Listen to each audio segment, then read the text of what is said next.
Isang motorcade po ang isinagawa sa lungsod ng Maynila bilang pagkilala sa WBO at WBA Flyweight Champion na si Brian the Hawaiian Punch Viloria. May ulat on the spot si Mark Salazar. Mark?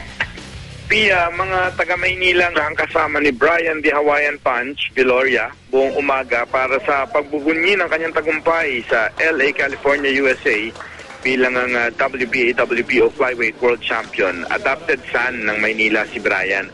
Mga kabataan ng Maynila ang hinarap niya sa isang press con sa Manila City Hall na pinayuhan niyang magsumikap at huwag susukuan ng pangarap. Gaya ng dinaanan niya raw, 6 years old nang magsimula mag-training si Brian. Nakita raw ng misis niya si Erica na kasama niya rin kanina ang mga sakripisyo ng nooy nagsisimula pa lang na si Brian nung wala pa raw bilib sa kanya ang maraming tao. Pagkatapos sinikot ni Viloria ang Maynila sa isang motorcade, idol ang sinisigaw sa mga dinadaanan ng kanyang convoy.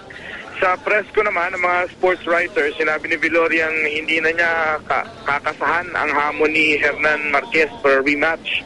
Kitang-kita naman daw sa huling laban nila. Bakit pa?